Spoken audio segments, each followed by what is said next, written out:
So, having talked about women in the 16th century, I'm not going to move back to its most famous man, or in terms of literature, its most famous man, and look at him firstly in terms of his sexuality, Shakespeare's gender identity. So, asking the question, was he gay and does it matter?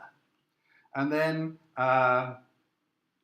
moving into his own representation of gender issues, particularly his way of representing women.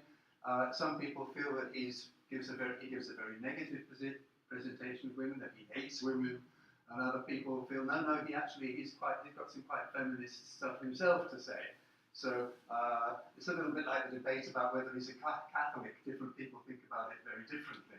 And then, as I say, I'm going to come back to that topic of women in early modern England at the end of this PowerPoint. So, I want to introduce one of his most unusual sonnets. It's known that many of the sonnets, a sonnet, do you know what a sonnet is? It's a poem with 14 lines. It's got what's called you can tell a sonnet has got 14 lines. All right, it's got the stress system is called an iambic pentameter, which is deep dum, deep dum, deep dum, deep dum, deep dum. Okay, there are 5 repeated weak, strong, weak, strong, weak, strong, weak, strong, weak, strong stresses going through it. So a woman's face with nature's own hand painted. Okay, there could be a weak one here at the end, or not. Okay, so that's optional. All right, in this case, painted, for example, there's a weak one at the end. Okay, so weak we show like that, and strong we show with a line like that. So a woman's face with nature's own hand painted. As thou. Thou is the word you, of course. Thou, hast thou equals have you. I've put a translation on the print alongside the original poem, so I'll just read the original poem through first. A woman's face with nature's own hand painted. Hast thou, the master mistress of my passion. A woman's gentle heart, but not acquainted with shifting change as is false woman's fashion. An eye more bright than theirs, less false in rowling, gilding the object whereupon it gazeth. A man in hue, all hues in his controlling, which steals men's eyes and women's souls amazeth. And for a woman wert thou first created, till nature, as she wrought thee, fell a-doting, and by addition me of thee defeated. By adding one thing to my purpose, nothing. But since she pricked thee out for women's pleasure, mine be thy love, and thy love's use their treasure. Sorry that the print goes over onto the other sheet, it's a bit inconvenient to read it, but I'll go through now and kind of translate that a little bit into modern English so that we can understand. Firstly, I'd like to pick out some language. The master mistress of my passion. He's actually writing the poem to a master, which means a danasan, a man. All right? But he calls that man the master mistress of his passion. And we know that many of the sonnets were actually written to a man. Okay, even the famous "Shall I compare thee to a summer's day, thou art more lovely and more temperate," is written actually to a man. Okay, so many of these poems of Shakespeare's are written to a man. So the master mistress of my passion, a man who he calls man, both man and woman.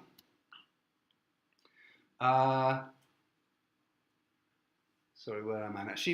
Oh, yes, this takes special attention. She pricked me out at the end here. Now, to prick things out is a gardening term, all right?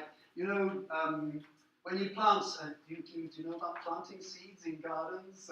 When you plant seeds, especially like vegetables, lettuce or something like that, too many come up too close together. You have to prick some of them out, okay, to separate them out because they're going to grow up too close together and they can't all grow together like that. You have to prick them out and separate them. Okay, so pricking them out means taking them out and putting them set far enough away from each other so that each one has space to grow. Nature pricked thee out. Nature, so it's like when something's pricked out in that sense, it's been chosen. All right, nature pricked thee out for women's pleasure. Nature chose you for women's pleasure. But something else people don't often realize, Shakespeare is very sexy, and very. And the word prick is just another word for the penis. So there are two meanings here. Shakespeare is saying, nature pricked thee out for women's pleasure. Nature chose you for women's pleasure. Nature made you a woman. But the way of, made you a man for women's pleasure. The way nature made you a man was, of course, you know, you were made, and then, boom, you stuck that little extra bit on the end, okay? And of course, he says, that's one thing to my purpose, nothing.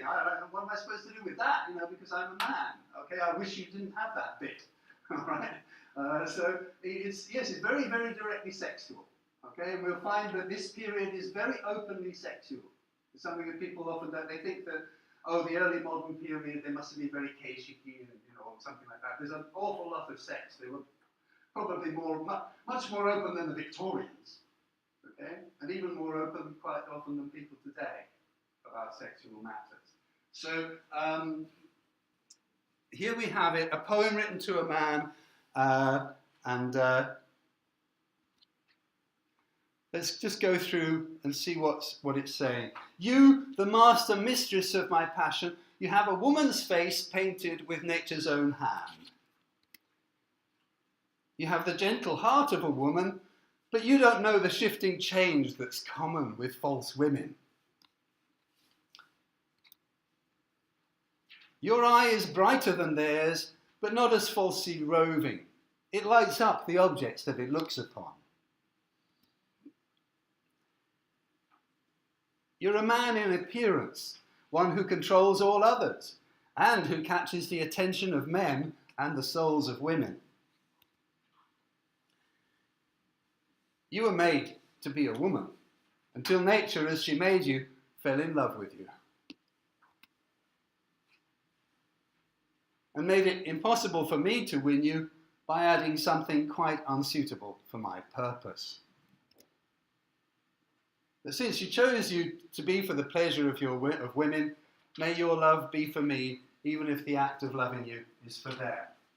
So here he's very careful not to be, make the poem a completely homosexual poem. All right? But there are strong homosexual overtones in the poem. Basically what he's saying is, may your love be for me, even if the act of loving you is for women. So this was a big topic in early modern times. Plato.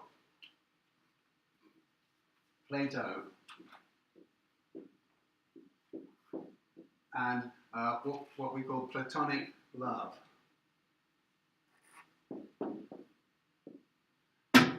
Plato believed that the real love, Plato, the ancient Greeks, and Plato believed that real love for a man must be with another man. But there's a question of, was he talking about sex or not? All right? And basically, the Platonic love is supposed to be it's a mental relationship, it's a spiritual relationship, it's not a physical love. All right? Although, when we talk about the Greeks, homosexual love was actually not taboo among the Greeks in the way that it became in many other societies. So the idea of platonic love, you love me and I love you, but the act of loving, actual sex, that's something you do with women. All right, so that's the early modern way of sorting it out. I love you, you love me, but we go to women for sex. So the idea that love and sex are quite different things, and that love is very often something that is expressed between people of the same sex. So that's what we've got in this poem. And as I say, many of Shakespeare's sonnets are addressed to a man and not to, as people often think, they're not to a woman. So there it is, okay? A woman's face with nature's own hand painted. Hast thou, the master mistress of my passion. A woman's gentle heart, though not acquainted with shifting change as is false women's fashion. An eye more bright than theirs, less false in rowling, gilding the object whereupon it gazeth. A man in hue, all hues in his controlling, which steals men's eyes, and women's souls amazeth. And for a woman wert thou first created, till nature, as she wrought thee, fell a doting, and by addition me of thee defeated, by adding one thing to my purpose, nothing. But since she pricked thee out for woman's pleasure, mine be thy love, and thy love's use their treasure. Okay, so Sonnet 20 of Shakespeare's sonnets. Well, the sonnets can be considered as quite a good way of seeing what Shakespeare really felt and thought. One of the reasons for that is that they were published without his permission. It seems almost certain that they were published without his permission. Before that, they had been circulated among his friends. They weren't printed, they were just written out by hand, and he showed them to his friends here and there. And somehow or other, somebody got a collection of them and got them all together and put them in a book. And he didn't have a chance to say, chop them out, don't put that one in, no. You know, so the sonnets from that point of view are considered to be quite a good way of finding out what Shakespeare really thought. The first 126 of the 154 sonnets appear to be addressed to a man. And as I say, it's often hard to tell where the line is between platonic love or sexual love. I mean, every culture has its different kind of joshiki, its different norms about this, all right? Yesterday I went to the hot spring. Now, for a lot of people in a lot of countries, in my country, you just don't get naked in front of strangers. Okay? But here in Japan, you do that. Nobody thinks you're gay or anything. That's Japan. Okay? That's the culture here. Every culture has its own different kind of idea of what is normal or what is the kind of joshiki, the acceptable behavior. So, from the, for example, in the early modern period, people often slept in the same bed, but it wasn't for sex. Okay, so finding two men in bed together didn't necessarily mean that they were having sex. Okay, especially if they were traveling, they'd stop at an inn, and the innkeeper would say, well, here's the bedroom, and you get in there, and there'd just be one big bed. Okay, however many guests there are, from that party, you all just jump into the same bed together. Men, servants, and because it's only that bed.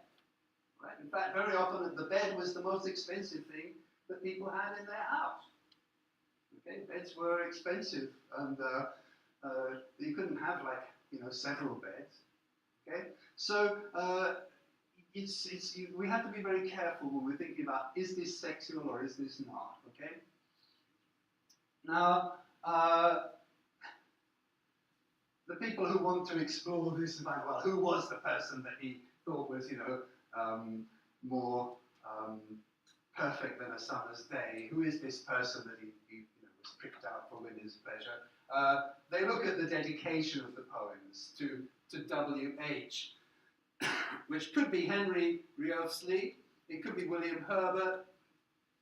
They were both patrons of Shakespeare. A patron or patron is somebody who supports an artist or writer. Okay? Rich people would say, oh, here's a talented young writer, I'll give him some money so he can carry on doing his work and carry on doing his writing. I'll introduce him to my friends, you know, so they can buy his book, or so they would give help to artists and writers. That's a patron or patron of the arts. So it could be either of these. Could be this guy. Okay. And again, you know, the long hair and stuff, and that's just very typical in those days. Or it could be this one.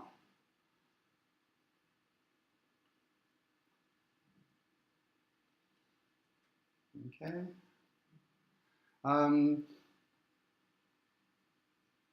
Yeah. So people have speculated that one of these two was the dedicatee, that the poems were dedicated to one of these two men, and that possibly this was Shakespeare's. So, okay, what are we supposed to do with that? Was he gay? Firstly, well, there are lots of examples in his work that imply attraction to men, but as I said, it's not clear where the line between homosexuality, where it's a sexual thing, and homosocial bonding, where it's just part of what men do together that's not sexual. The line is very unclear in different societies. It's different, and, so we couldn't clearly say. And of course, he is clever enough, as in his writings about religion, he keeps it cushy.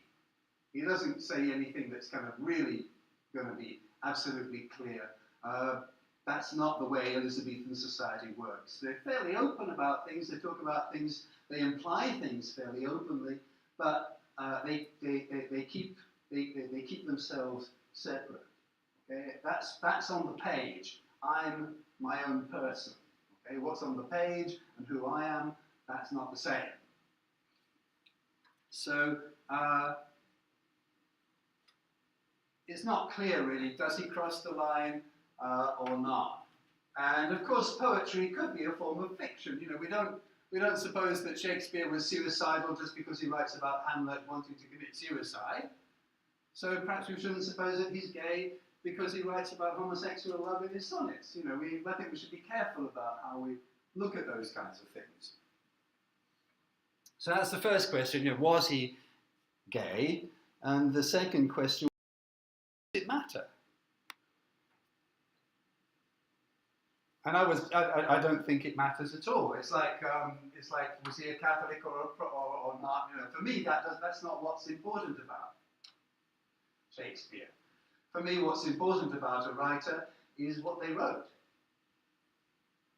not what they had for breakfast or who they go to bed with. It's not part of it. So James Joyce, a very famous Irish writer of the early 20th century, he wrote about the artist like the God of creation, who remains within or behind or beyond or above his handiwork, invisible, refined out of existence, indifferent, paring his fingernails. The writer, the author, is separate from the work. In 1968, Roland Barthes, French philosopher and literary theorist, wrote La mort de l'auteur, the death of the author. And it's something that here in Japan, I find that quite often when I look in the library, Japanese books focus a lot on the life of the author. Whereas from a Western point of view, the author is kind of kankinai to a large extent. What's important is this is what they wrote. They're not famous because of the life they had, they're famous because of what they wrote. We should be looking at what they wrote. Now, of course, a certain balance is necessary. We need to know that Shakespeare wrote at a time when society was, you know, had a certain kind of quality. So we need to know a bit about his time, we need to know about his society, we need to know certain things about him. But basically, his personal life is really rather very separate from what he's written. So from that point of view, it's not important what his sexuality might have been. What's important is what his works can tell us about the society, what his works tell us about sexuality, what his works tell us about gender issues, and how he makes his readers feel about those things. So what does he say about women? What does he say about relationships? And that's what's important. So exploring from that point of view, I'm going to move on to the idea of gender and how it comes out on the Elizabethan stage.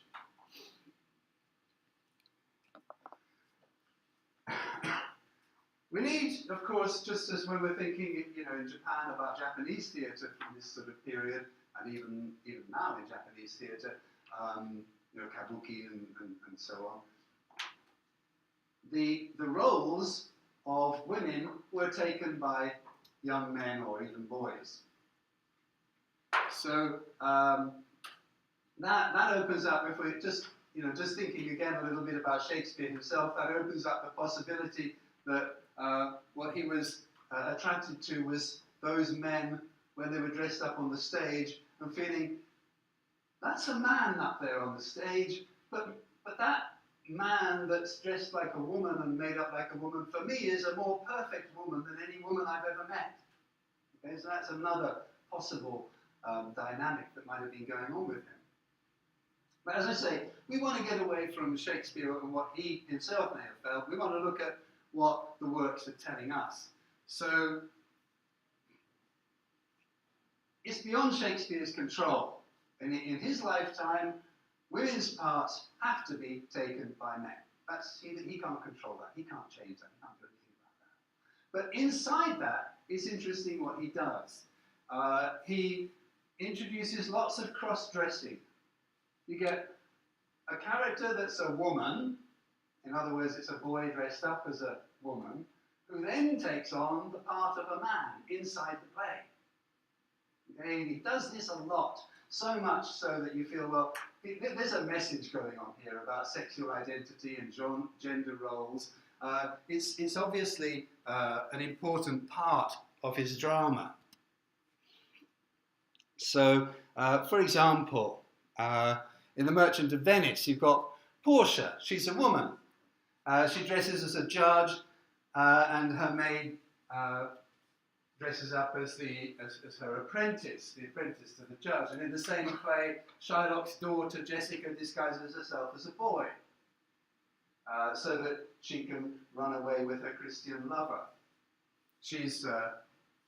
I should explain, Shylock is Jewish, Jessica is Jewish, and she wants to run away with a Christian. And her way of making her escape is to dress up as a boy.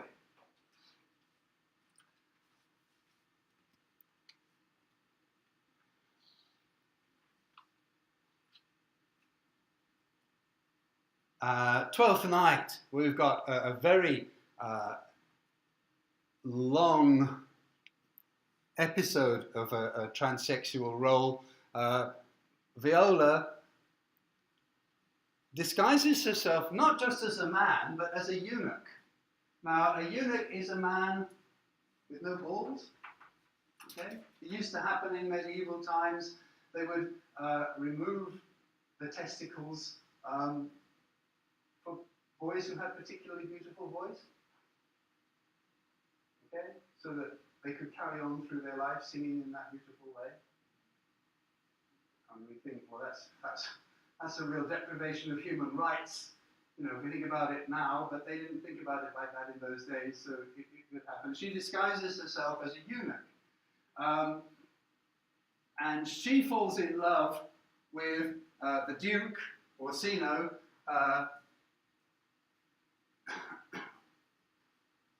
okay?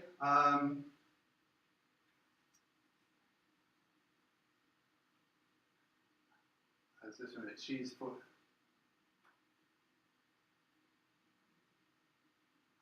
minute, I'm getting confused now when I look at that. I think I might have written it the wrong way around. My mind's not working.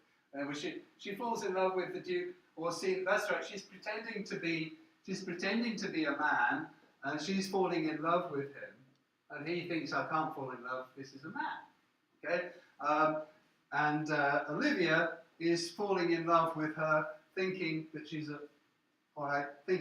falling in love with a man. even if it's a eunuch. But she thinks it's a man. She thinks he's falling in love with. She thinks it's okay for her to fall in love with Viola because Viola's disguised as a man. So you've got some very, very complicated transsexual and sexual gender roles and stuff going on there. Then another thing that you've got in Shakespeare is the idea of the woman actually taking on the role of a man. There are several other plays in Shakespeare, of Shakespeare's, where women dress as men, and there's very few cases. There is just one case where a man dresses as a woman. Antony I think there might be. Yeah, I think that's the only one I can think of where a man dresses as a woman. But it's usually the other way around, which is kind of interesting because in those days,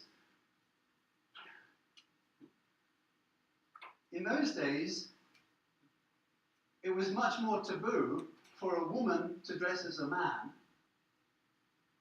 than for a man to dress as a woman.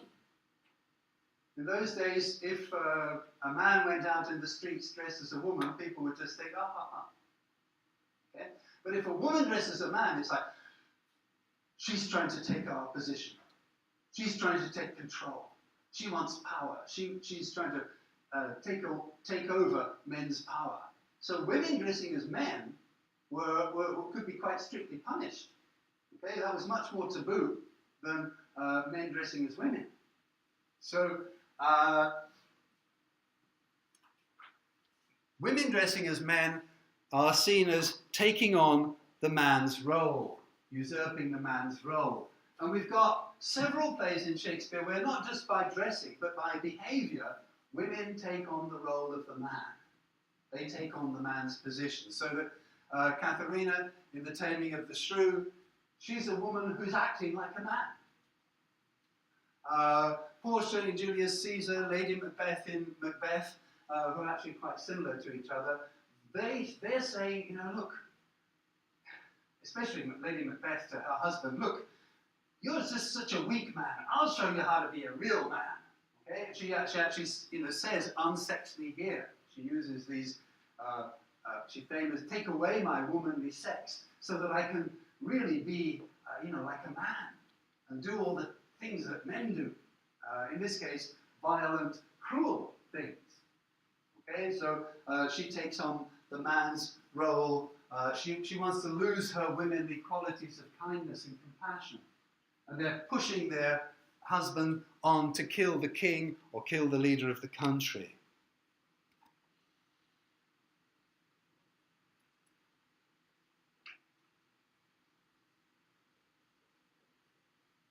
Okay, so this idea of the woman kind of putting herself in that role where she takes on power.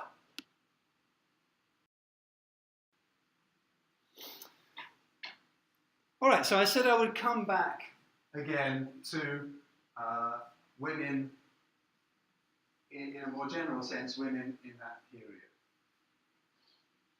And yeah, I'm interested in what Shakespeare expresses about gender and what he shows us about how gender relations were in early modern England, not particularly in his own sexuality. That's not really, for me, a particularly important issue. Of course, Henry VIII and what was happening in the royal family would be pretty important.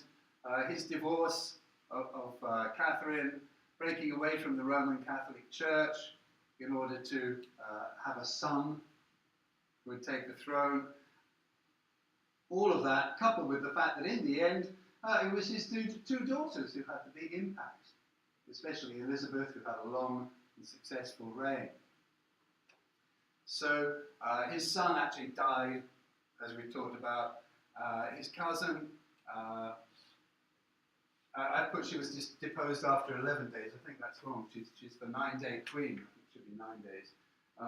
In favour of Mary, and after Mary's death, then Elizabeth ruled for a long time. And then another woman, Mary Queen of Scots, was the main challenger for the throne. So you've got women occupying these kind of high-class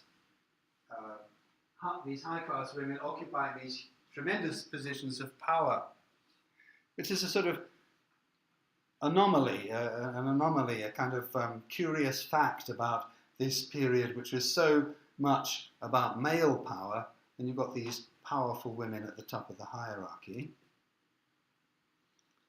And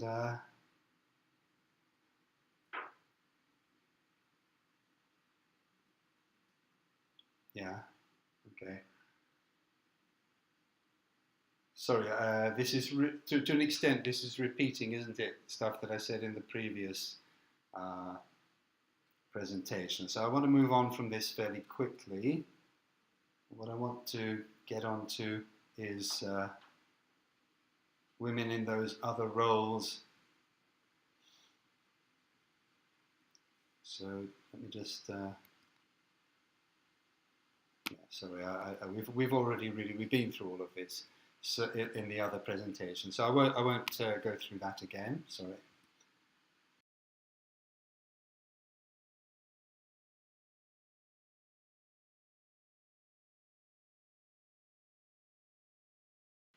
I'd like to focus on the martyrdom of women for a little while here.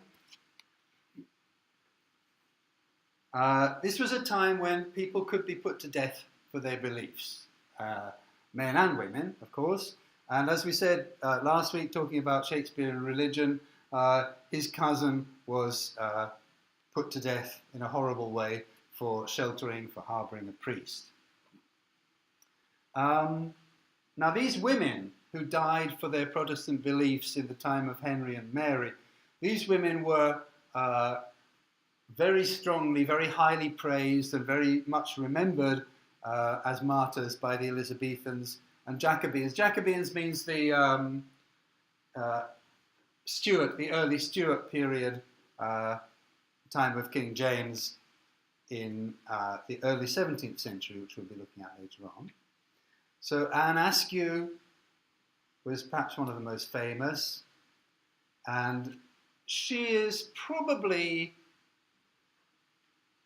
the basis for Lavinia in Shakespeare's early, very violent play, Titus Andronicus. But really, not so much that these women were used as models for drama or literature.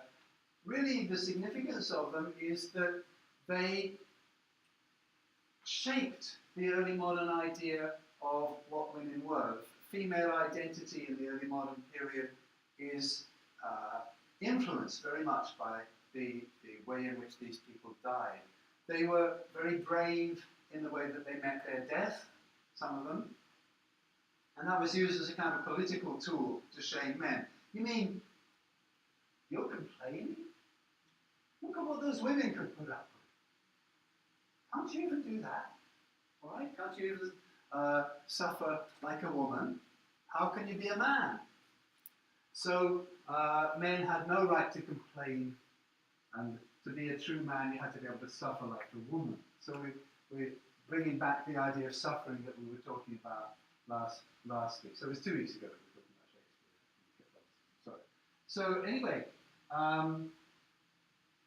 also the childbirth was another issue here, the ability of women to endure the pains of childbirth. And it's like the Middle Ages, the age when, the Middle Ages is, you've got a hero, he's on a horse, he's got armor, and he goes off and he saves a lady from a dragon, or he saves her from a tower where she's kept prisoner. Men are real heroes. The early modern period must have been a time when men felt very challenged. Okay? I can't be a hero in that way anymore. What am I supposed to do? I can't be like one of those medieval hero men. And so the gender relations, the relationship between men and women is changing very much in this period. So it leaves men feeling threatened by women who seem to be becoming more masculine, and vulnerable to feeling inadequate. You get several expressions of that in Shakespeare. Okay, then, more or less the end of this presentation, I'd like to look at women as witches, which is something we really haven't talked about very much at all.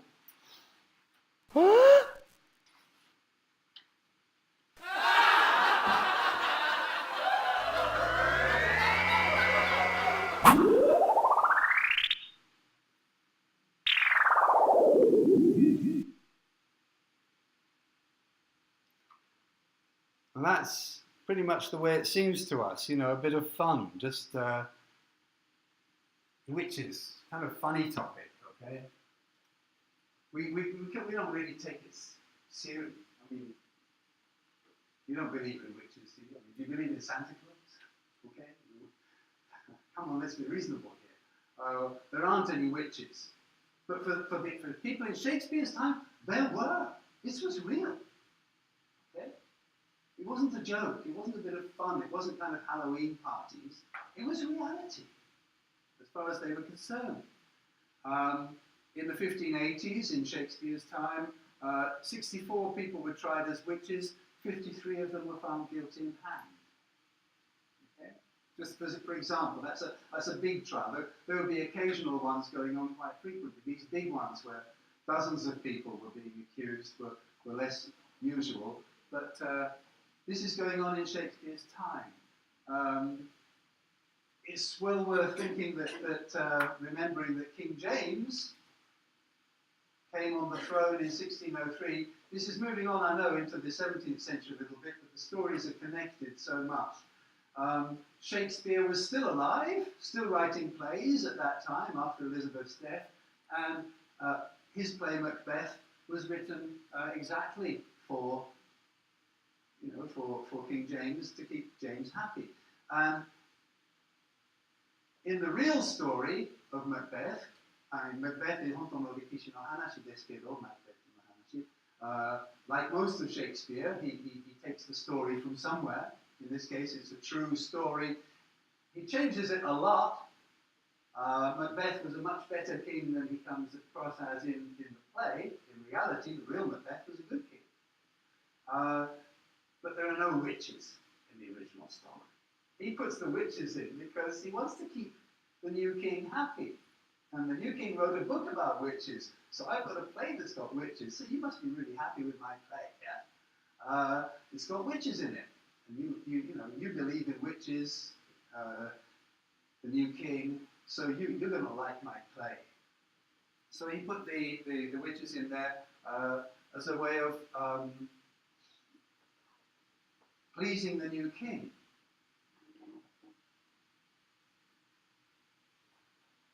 Occasionally men were accused of being witches, but the modern way of looking at this whole phenomenon of witchcraft, we tend to see it as basically a form of violence against women.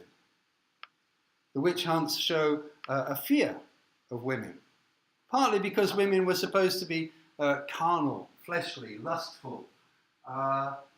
It's interesting how ideas change about that. In the Victorian period, women weren't supposed to have passions or emotional feelings or very strongly. That women were supposed to be kind of passive. In the early modern period, women were seen as being much more passionate than men, much more lustful. Okay? It was Eve who took the apple. Right? So early modern thinking sees women as being much more kind of sexually dangerous than men. And so there's this fear of women. Part of it going back to the Bible. And the idea that women were more open to being tempted sexually. The connection of menstruation with the moon and therefore with spirits and the supernatural. So there's this sort of popular fear that women were basically more evil. That Ijiwara was more likely to come through women. Right? Just as it was a woman who took the apple from the snake in the Garden of Eden. So their thinking was that women were more likely to be And that's really why most of the victims of the witch hunts were women. Okay, I could say a little bit more about that, and probably on another occasion I will. But the basic thing we want to look at is that you've got powerful women challenging male hegemony. You've got brave women who are putting men to shame. You've got the belief that women led men into evil, giving rise to a kind of fear of women. And you have got relationships of trust and genuine affection, and it's not all bad, but today our focus mostly on the kind of negative aspects of kind of like gender war, as it were, in the early modern period, but it's not necessarily always like that. Shakespeare is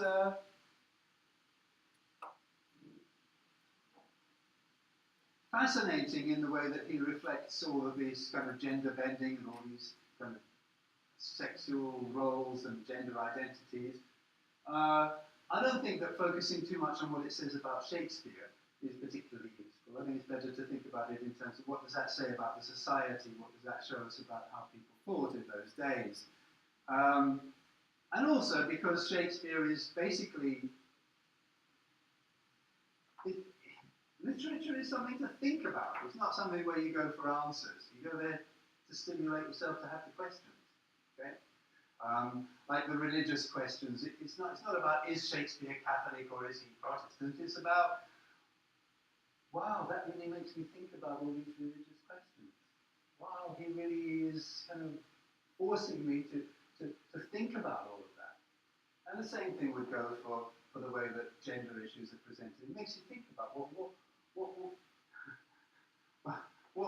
would be the right kind of relationship? What would be the right way to approach those sorts of things? And how does it connect with me and my gender identity and so on? So those sorts of things are what are important about literature and certainly important about Shakespeare himself. So rather than focusing on his sexuality in that particular area, I'd be interested in the way that he gets us thinking about all those kind of relationships, both in early modern times and now.